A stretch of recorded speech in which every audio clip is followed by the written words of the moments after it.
2 निवारा येथे महायुतीचे उमेदवार आशुतोष काळे यांच्या प्रचारार्थ कॉर्नर सभा संपन्न।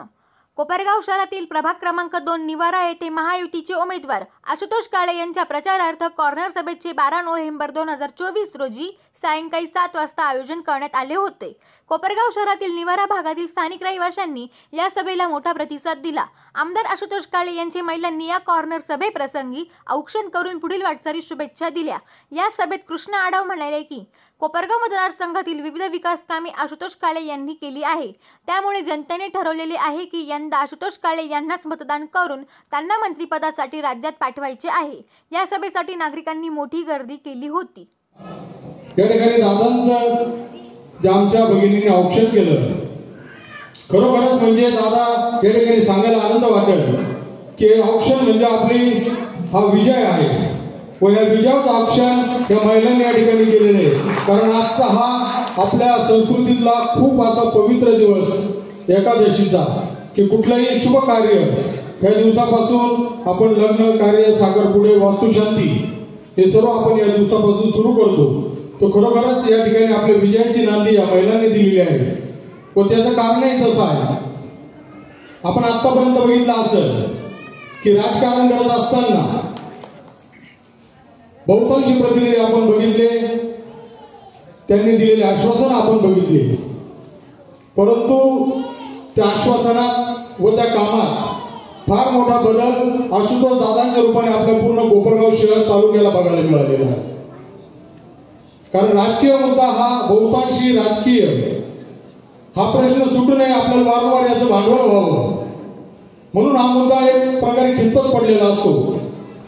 परंतु दादांनी जो आपल्या महिलांचा या कोपरगाव शहराचा जो ज्वलंत प्रश्न होता तो होता पाणी प्रश्न। दादांनी आपल्या आश्वासनात आमरण उपोषण करून या मायमाऊलींसाठी पाणी प्रश्नावर जे आंदोलन उभं केलं व आपण दादांवर जो विश्वास दाखवला, विश्वास दाखवून आपण दादांना 2019 मध्ये विधानसभेत पाठवलं। सर्वप्रथम दादांनी काम केलं असेल की मायमाऊलींनी जो माझ्यावरती विश्वास दाखवला, जो ज्वलंत प्रश्न आहे तो दादांनी सोडवला। कारण पाण्याचं राजकारण दादांनी केलं नाही। दादांची कार्यपद्धत आहे समाजकारण अगोदर, मग तो कुठल्याही पार्टीचा असो, गटाचा असो, कुठलाही असो, दादांनी एकच ठेवलं की समाजकारण हेच माझं धोरण आहे व असा नेता आपल्या तालुक्याला लाभला हे खूप मोठं आपलं सर्वांचं भाग्य आहे। हे त्यांच्या शेवटच्या याच्या काळामध्ये आजारी असताना त्यांनी जी वैद्यकीय सेवा केली, मानसिक समाधान आणि त्यांना जो सपोर्ट दिला आणि त्याच वेळेस स्वर्गीय काळे साहेबांनी त्यांना राजकारणाचे पैलू, राजकारणात राहून कसं राहावं, सुसंस्कृत कसं जपावं आणि लोकांचे कामं कसे करावे, कोणालाही न दुखावता याचं नेट उदाहरण म्हणजे आशुतोष दादा। त्यांनी इथं आल्यानंतर पहिलं बघितलं पाण्याचा प्रश्न आहे, रस्त्याचा प्रश्न आहे, त्याच्यानंतर शहरातली बेरोजगारी आहे, त्याच्यानंतर शहरामध्ये लागणारे जे सरकारी सिस्टीम आहे ती जी संस्था आहे तिला त्यांनी प्रबळ करण्याचं काम केलं। तुम्ही बघा सर्व सरकारी कार्यालय हे नीटनेटके मोठ्या स्वरूपात आपल्याकडे बांधले गेलेले आहेत। पंचायत समितीची बिल्डिंग असो, त्याच्यानंतर नगरपालिकेचं ऑफिस असो, त्याच्यानंतर ITI कॉलेजचा हा मोठा प्रश्न होता, बरेच दिवस त्याचं बांधकाम रखलेलं होतं, हे पूर्णत्वाला नेलं। आणि दुसरी गोष्ट म्हणजे पाण्यासाठी जो संघर्ष केला त्यांनी, जे सुरुवातीला उपोषण केलं त्या उपोषणाच्या काळामध्ये मी त्यांचा एक गाईड म्हणून त्यांना मदत केली असं मला आठवतं। त्यांनी जो उपोषणाचा चंग बांधला, मी आमरण उपोषण करणार, एवढी सोपी गोष्ट आहे का आमरण उपोषण करणं? शरीरावर त्याचे काय परिणाम होते, शरीरावर त्याचे दुष्परिणाम काय होतात हे त्यांना जेव्हा समजावून सांगितलं आणि आज तुम्ही बघा 2-3 दिवस तुम्ही उपवास करा, लंघन करा, शरीरावर तुमचे त्याचे परिणाम, दुष्परिणाम चालू झाले। त्याच्यानंतर त्यांचा अचानक 4 दिवस जो माणूस उपास राहतो त्याच्या शरीरावर त्याच्या चयापचय क्रियेवर सुद्धा परिणाम झाला, त्याच्यामुळे त्यांची तब्येत सुद्धा खालावली, त्यांची प्रतिकार शक्ती कमी झाली। कोविड काळामध्ये कोविड होऊन सुद्धा त्यांनी कोविड सारखं एक उच्च काम म्हणजे नुसतं पेशंट आणले जेव खवं घातले ऍडमिट केलं असं नाही. त्यांनी DCH म्हणजे डेडिकेटेड केअर हॉस्पिटल, ज्याच्यामध्ये ICU, ज्याच्यामध्ये व्हेंटिलेटर्स, ज्याच्यामध्ये ICU सिस्टीम, तज्ञ डॉक्टर. आपला जो पेशंट सिरियस झाला इथून नगरला जायचा, पण नगरला जायच्यानंतर पेशंट जायचा मध्ये कित्येक लोकांचा त्याचं निधन झालं. पण त्याच्यानंतर आपलं जेव्हा सेंटर झालं ग्रामीण रुग्णालयामध्ये सगळ्या सुविधा तिथे उपलब्ध झाल्या आणि सगळ्या लोकांचे प्राण वाचले. मला आनंद आहे सांगायला की त्याच्यानंतर SHM कॉलेजमधलं डेडिकेटेड केअर सेंटर तपोभूमीचं, त्याच्यानंतर आपलं इथलं एक सुद्धा मृत्यू झालेला नाही. ही मोठी अभिमानाची बाब आहे. याला खरा मोठा त्यांचा वारसा आहे वैद्यकीय क्षेत्रामध्ये काम करण्याचा. त्या बाळाचं जर कौतुक केलं तर बाळ अजून पुढे पुढे जातं. बाळ जर रांगायला लागलं आणि म्हणली चल अजून थोडं पुढे, चल अजून थोडं पुढे, तर त्या बाळाला उत्सव येतो. तसं आता आशुतोष दादांनी फार मोठं काम केलंय. त्यांचे आणि आमचे संबंध 77 सालापासून आहेत. फार मोठं काम केलंय, तर त्याची पावती द्यावी म्हणून मला महेश गोसावी आणि सावतारकर यांनी आग्रह केला की आजी तुम्ही ज्येष्ठ नागरिक आहे निवाऱ्याचा, तर तुम्ही 2 शब्द तरी बोला. म्हणून काय त्यांना मी बोलायला आलं, नाही तर मी कुठल्या राजकारणात नाही, कशात नाही, पण मी आशुतोष दादांनाच निवडून देणार आणि माझ्या सगळ्या भगिनी पण, माझ्या मुली पण सगळे देऊ. कारण का तर कामाची पावती येते, त्यांच्या कामाची पावती त्यांच्या पदरात टाकलीच पाहिजे. हे तुम्ही सगळ्यांनी लक्षात ठेवा. प्रथमतः मी बोलेल की करोनाच्या पिरियडमध्ये आपण 3 हॉस्पिटल इथं सुरू केले. एक आपण कम्युनिटी हेल्थ सेंटर जे आपण सुरू केलं ते कृष्णाई मंगल कार्यालयामध्ये आपण पहिलं सुरू केलं. त्यानंतर SHMला DCHची, तसेच आपल्या ग्रामीण रुग्णालयामध्ये आपण एक DCH सुरू केलं. या 2 वर्षाच्या कालखंडामध्ये ते हॉस्पिटल नेहमी फुल असायचे. दादांना 2दा करोना पण होऊन गेला त्याच्यामध्ये, पण तरी मीटिंगच्या ह्याच्यामध्ये मीटिंग ते कंटिन्यूस घेत असायचे. नंतर ते झाल्यानंतर हे जो करोनाचा पिरियड आहे हा 2 वर्षाचा पिरियड गेला या गव्हर्नमेंटचा. तर मला तर म्हणायचं आहे की बाबा आपला जो विकास झालेला आहे हा 3 वर्षाचा जो झालेला आहे ते 2 वर्ष आपल्या डोळे वायाला गेले, कारण करोनाचा पिरियड होता. नाही तर अजून विकास आपल्या कोपरगाव तालुक्याचा झाला असता हे मी आग्रहाने सांगेन. बाकी राहिला विषय आता काही मी त्यांच्याशी बोलत असताना की बाबा समोरचे लोक म्हणतात की बाबा हे दुधाचं किंवा सोन्याचा चमचा घेऊन जन्माला आले. पण कोणी पण असू द्या, दादा असो किंवा कोणी असू द्या, सोन्याचा चमचा घेऊन जन्माला आल्यापेक्षा किंवा त्याचं कर्तृत्व काय आहे याला खूप महत्व आहे. त्यांनी काय केलं 5 वर्षामध्ये, त्याच्यातले करोनाचे -2 केले तर 3 वर्षामध्येच एवढा प्रगत झालेला आहे. तर त्या समोरच्या लोकांना मी सांगू इच्छितो की बाबा कोणी पण असू द्या, आपण त्याच्या कर्तृत्वावर मोठा स्वाभिमान संस्थांचं अध्यक्षपद दादांनी चांगल्या प्रकारे सांभाळलं, कारखान्याचे चेअरमन म्हणून सांभाळलं आणि बँकेचे संचालक आहेत. या सगळ्या गोष्टी ते समर्थपणे सांभाळत आहेत आणि त्या कर्तृत्वाच्या जोरावरच त्यांना विविध पदं मिळतात आणि पुढे ते जात आहेत. तर असं काही नाही की बाबा काळे साहेबांचे नातू आहेत म्हणून आपण त्या गोष्टी आपल्याला मिळतात, ते तर आहेच, नक्कीच आहे. पण त्यांचं कर्तृत्व त्याच्या जोरावर त्यांना हे सगळे पदं मिळालेले आहेत. त्या 20 तारखेला आपल्याला मतदानाला जायचं आहे आणि आपण मतदानाला गेल्यानंतर 1 नंबरचं जे बटन आहे ते आशुतोष दादा काळे यांचं आहे. घड्याळ ही त्यांची निशाणी आहे. त्या घड्याळासमोरील बटन दाबून आपल्याला आशुतोष दादांना भरघोस मतांनी विजयी करायचं आहे. पण हे इलेक्शन आणि हे मतदान करत असताना आपल्याला डोळ्यासमोर काही गोष्टी आणायच्या आहेत. कारण की आज कोपरगाव शहरामध्ये विविध प्रकारच्या अफवा, काही चुकीच्या गोष्टी पसरवण्याचं काम चालू आहे. परंतु आपल्याला माहिती आहे की 2019 पासून ते 2024 पर्यंत जो काही कोपरगावचा विकास झाला आहे त्याच्या मागचं एकमेव कारण म्हणजे हे फक्त आपले आशुतोष दादांनी जो काही निधी महाराष्ट्र सरकार महायुतीच्या सरकारच्या माध्यमातून तो उपलब्ध केला, म्हणून हा विकास झालेला आहे.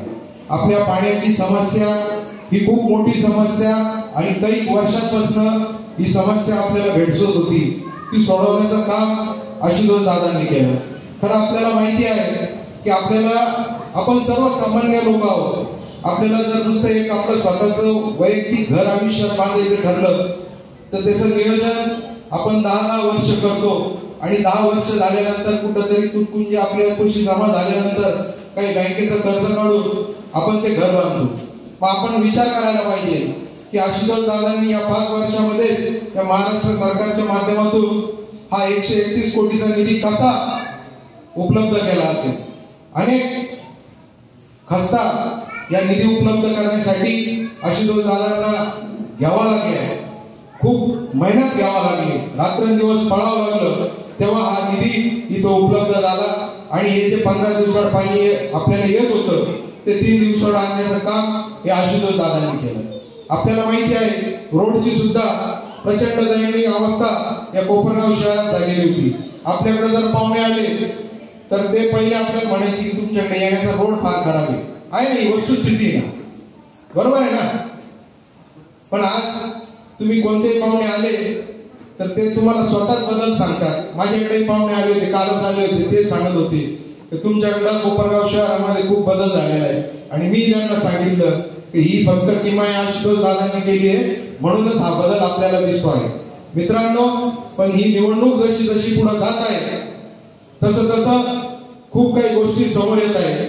आता डॉक्टर साहेबांनी आता सांगितलं की चर्चा आशुतोष दादांच्या वारसाबाबत होती, पण मी समोरील उमेदवाराला सांगू इच्छितो की संधी जरी वारसाने भेटली तर कर्तृत्व हे सिद्ध करावं लागतं. आणि या 5 वर्षाच्या कालखंडामध्ये आशुतोष दादांनी जो निधी आणला, जे काम केलं, त्याच्या माध्यमातून त्यांनी त्यांचं कर्तृत्व सिद्ध केलेलं आहे. पण मला याच्याबरोबर त्यांना आव्हान करायचंय की तुम्ही आशुतोष दादा 2014 अगोदर शिक्षण करण्यासाठी परदेशात होते, त्याच्या अगोदर पुण्याला होते, त्याच्या अगोदर कोलपेवाडीला होते. परंतु आशुतोष दादा ज्यावेळेस शिक्षण घेऊन अमेरिकेतून आले त्याच्या अगोदरपासून हे महाशय राजकारणात आहे. तर मला त्यांना विचारायचंय तर तुमचं राजकारणातील कर्तृत्व काय केलंय तुम्ही असं कोपरगाव शहरासाठी, का तुम्ही आज या आमदारकीला समोर जात आहे. उलट मी म्हणतो की ते पहिल्या दिवशीपासून एक 2-3 मुद्द्यांवर चर्चा करताय. पहिली चर्चा करताय मी निष्ठावंत आहे. निष्ठावंतांनी काय होतं, प्रत्येक जण त्याच्या परीने प्रत्येक जण निष्ठावंत असतो. निष्ठेने प्रगती होती का? निष्ठेने फक्त स्वतःची प्रगती करण्याचा फॉर्म्युला त्यांच्याकडे आहे, बाकी त्यांच्याकडे काहीच नाही. दुसरा विषय तळमीच केलं. अरे तुम्हाला आशुतोष दादांनी नगरसेवक केलं, कोल्हे कुटुंबाने सुद्धा तुम्हाला नगरसेवक केलं. 10 वर्ष तुम्ही या नगरपालिकेत नगरसेवक म्हणून राहिले. त्यावेळेस तुम्ही 10 लाखाचा एक रोड किंवा गटार करू शकले नाही आणि तुम्ही म्हणताय की 131 कोटीचं तळं केलं. म्हणजे किती हास्यास्पद गोष्ट आहे. एक सीमा असती खोटं बोलण्याला, यांनी ती सीमाच पार करून टाकलेली आहे. त्याच्यामुळं आपल्याला अशा कोणत्याही भूल थापांना बळी पडायचं नाही. तिसरा एक विषय त्यांच्यापाशी आहे का मी डमी उमेदवार आहे का? अरे बाबा, तू आमच्यामध्ये आम्ही आज 8 दिवस झाले सभा घेतोय, भाषण करतोय, दादाही फिरतायत, ताई फिरतायत, मोठे दादाही फिरतायत. आमच्यामधून कोणीच तू दाखवून द्या की आमच्यामधून कोणी म्हटलंय तुला डमी. पण स्वराच्या मनात चालणं, आपण जो फायदा करून घेतलेला आहे या काळे कुटुंबाकडून, त्याच्यामुळे त्यांच्या मनात स्वरासारखं चालणं आहे तर लोक आपल्याला डमी समजतात काय. म्हणून ते नेहमी त्यांच्या भाषणातून एक स्पष्टीकरण देण्याचा प्रयत्न करतात, मी डमी नाहीये, मी डमी. अरे तुला विचारलंच नाही डमी का नाहीये, कारण की या लोकांचं एक ठरलेलं आहे, यांना डमी नको डुमी नको, यांचं एक ठरलेलं आहे. 1 नंबरचं बटन दाबायचं, आशुतोष दादाला आमदार करून या राज्याच्या मंत्रिपदासाठी सुद्धा पाठवायचं. खरं तर मी भाषणाच्या माध्यमातून सांगतो, काल आमचे सुनील भाऊ म्हणले की आपल्याला आमदार निवडून नाही द्यायचे, आपल्याला आता कॅबिनेट मंत्रीपद या कोपरगाव शहरातून निवडून द्यायचे. म्हणून आपल्या सर्वांना या सभेच्या माध्यमातून विनंती करतो की येत्या 20 तारखेला 1 नंबरचं बटन दाबून आशुतोष दादांना भरघोस मतांनी विजयी करावं. आपण सर्व इथं खूप मोठ्या संख्येने उपस्थित झालात. त्याबद्दल आपल्या सर्वांचे आभार व्यक्त करतो आणि माझे 2 शब्द थांबवतो. जय हिंद, जय महाराष्ट्र, जय राष्ट्रवादी. त्यासाठी उपस्थित आशीर्वाद दादा व उपस्थित आपण सर्व मतदार यांना मी प्रथमतः सगळ्यांचं मी स्वागत करते. आज आपण पाहतो निवारा परिसर मध्यमवर्गीयांकरता आपण जो निवारा परिसर काकांनी बांधलेला आहे, तिथल्या सुखसोयी जर पाहता तर तुम्ही खरंच ती त्या काळामध्ये काकांनी छोट्या छोट्या लोकांना घरकुल बांधून दिले आहे व त्याच्या सगळ्या सोयी करण्याचं काम काकांनी केलेलं आहे. अंडरग्राऊंड गटारी असतील, रस्ते असतील, तसेच प्रत्येक भागामधले जो सुशोभीकरण करणार जो भाग आहे, राखीव भाग जो असतो तर त्याच्यामध्ये सुशोभीकरण प्रत्येक भागामध्ये केलेलं आहे. आज तुम्ही आपण पाहतो आपण बसल्या ठिकाणी महादेवाचं मंदिर बांधलेलं आहे, त्या ठिकाणी आपण सभा मंडप केलेला आहे, तसंच मुलांकरता स्टेज केलेलं आहे. असे प्रत्येक सुशोभीकरण आपण निवाऱ्यामध्ये केलेले आहेत. तर ह्याच्यासाठी असे जर सुशोभीकरण आपण दादांनी कुठेही प्रत्येक भागामध्ये जर केले तर खरंच आपले हे पण काम दादांचं खूप चांगलं होणार आहे. तसंच आम्हाला निवारा परिसरातून मला वाटतं की नगरपालिकेला जे उत्पन्न मिळते ते निवारा परिसरामध्ये जास्तीत जास्त संख्येने घरपट्टी मिळते. हे निवारा मध्यमवर्गीय जरी लोक असतील तरी प्रत्येक मनुष्य हा घरपट्टी पडण्याशिवाय राहत नाही. हे उत्पन्न साधन पण नगरपालिकेला जास्त चांगल्या तऱ्हेने मिळत आहे. तसेच आणखी इथे आपण विरंगुळा केंद्र, ज्येष्ठ विरंगुळा केंद्र सुद्धा आपण केलेलं आहे. महिलांकरता व्यायामशाळा केलेली आहे, मुलांकरता बाल उद्योग केलेला आहे. असा हा परिसर निवारा परिसर आमचा छोटासा आहे. छोट्याशा भागामध्ये जी राहणारी लोकसंख्या आहे ही खूप आनंदी आहे. आमच्या भागामध्ये 5 वाजल्यापासून मंदिराचे आता सध्या काकडा आरती चालू आहे. 5 वाजल्यापासून मग भजनं चालू असतात, काकडा आरती चालू असते, प्रसन्न वातावरण असतं. त्यामुळे निवाऱ्यातल्या लोकांसाठी मुद्दाम सांगावंसं वाटतं की आपण कुठल्याही पद्धतीने निवाऱ्यामध्ये घर घ्यायचं म्हणजे लोक आम्हाला म्हणतात निवाऱ्यामध्ये घ्या म्हणून. प्रत्येक जणांची इच्छा असते की चांगल्या सुशोभीकरण केल्यानंतर घर मिळावं म्हणून. तर अशा पद्धतीने आपण जर इथे आणखीन आम्हाला कशाची मदत लागली तर दादा करणार आहेतच, दादा करतील याची मला गॅरंटी आहे. तर आपण सगळ्यांनी मिळून दादांना चांगल्या तऱ्हेने निवडून द्यायचं करावं व मी आमच्या निवाराच्या वतीने व कोयटे घराच्या वतीने दादा शुभेच्छा देते. माझे 2 शब्द संपतो. धन्यवाद ताई. या निमित्ताने आयोजित आपल्या निवारा परिसरामध्ये कॉर्नर सभा, या कॉर्नर सभेच्या कार्यक्रमाच्या अध्यक्षा कोयटेताई, या निमित्ताने उपस्थित असलेले सर्व मान्यवर, राष्ट्रवादी काँग्रेस पार्टीचे सर्व नगरसेवक, सर्व पदाधिकारी, तसेच या निमित्ताने उपस्थित असलेले सर्व बंधू आणि सर्व माता भगिनी, येत्या 20 तारखेला आपल्या महाराष्ट्राच्या विधानसभेच्या सभागृहामध्ये आपल्या कोपरगाव मतदारसंघामधून आपला प्रतिनिधी कोण असावा हे निवड करण्यासाठी आपल्या सर्वांना मतदान करण्यात जायचं. या कॉर्नर सभेच्या निमित्ताने आपल्या सर्वांना विनंती करतो,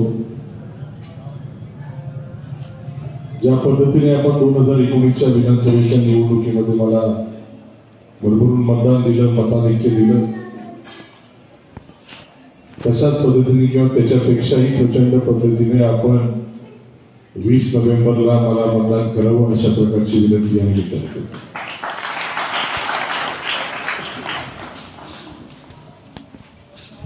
कारण 2019च्या विधानसभेच्या निवडणुकीमध्ये आपण जे काही प्रश्न सांगितले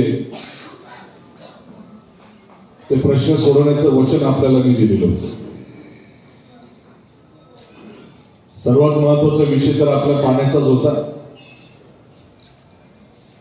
मागच्या काळामध्ये आपण 8 दिवसात, 15 दिवसात आणि 23 दिवसात पाणी बघितलं होतं. आपण तरी इथे राहणारे आपले नागरिक असतील थोडं पाणी साठवण्यासाठी व्यवस्था करू शकतात. पण जे गरीब कुटुंबातील सदस्य आहेत त्यांचे घर छोटे, त्यांच्या घरासमोर जागा उपलब्ध नाही, अशा ठिकाणी त्यांनी रस्त्यावर पाण्याच्या टाक्या त्या ठिकाणी ठेवलेल्या होत्या. या टाक्या हटवायच्या आहे, आपल्या डोक्यावरचा हंडा हटवायचा आहे. मी हे ठरवून त्या निवडणुकीनंतर कामाला लागलो आणि आपल्या सर्व लोकांनी बघितला असेल 5 नंबर तलाव. बघितला ना? पण तो 5 नंबर तलाव आपण रेकॉर्ड टाइम मध्ये पूर्ण केला. त्याला भरपूर अडचणी झाल्या, कारण की राज्य शासनाने 131 कोटी रुपयाची योजना मंजूर केली. त्याच्यामध्ये 85% रक्कम ही राज्य शासन देत असतं. त्याच्यातली 15% रक्कम ही नगरपालिकेला त्या ठिकाणी भरावी. आणि नगरपालिका म्हणजे आपण सर्व नागरिक. नगरपालिकेचं एवढं उत्पन्न नाही तर 20 कोटी रक्कम ही लगेच तातडीने त्या ठिकाणी भरता येईल. 20 कोटी रक्कम गोळा करण्यासाठी 10 वर्ष लागले असते. आणि म्हणून ही अडचण लक्षात घेऊन ती 15% नगरपालिकेची हिस्सेची रक्कम आहे, ती सुद्धा मी राज्य शासनाच्या माध्यमातून त्या ठिकाणी प्रयत्न करू आपल्या नगरपालिकेला मिळवून दिली. आणि म्हणून एवढ्या रेकॉर्ड टाइममध्ये आपण 5 नंबर तलाव पूर्ण केला आणि आज आपल्याला 3 दिवसात पाणी देता येतं.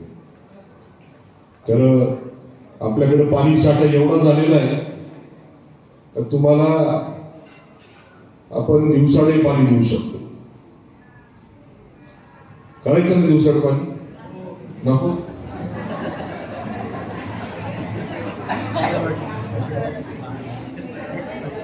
आपल्याला 3 दिवसाड पाणी येत आहे.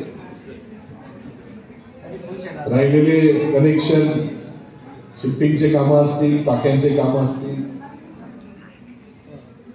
ते कामं पूर्ण करून आपल्याला दिवसाडे पाणी घ्यायचं. आणि ज्या पद्धतीने 5 नंबर तलाव पूर्ण केला त्याच धर्तीवर 1 ते 4 तलाव पूर्ण करून आपल्याला रोजही पाणी घ्यायचं. तर भानगड असं झाली, आपल्याला झाली सवय 8 दिवसाचं पाणी साठवायची. ती सवय मोडता वेळ जाईल. 3 दिवसाला पाणी आलं तर आपण 8 दिवसाचं साठवतो. पुन्हा 3 दिवसाला आलं तर पाणी फेकून द्यायचं, परत 8 दिवसाचं साठवायचं. तर ठीक आहे, वेळ काळानुसार ते सवय बदलेल. एवढी गरज आहे आपण तेवढं साठवू. शेवटी तुम्हालाही उन्हाळ्यापर्यंत तो अंदाज येईल. पाण्याचा प्रश्न महत्वाचा आहे.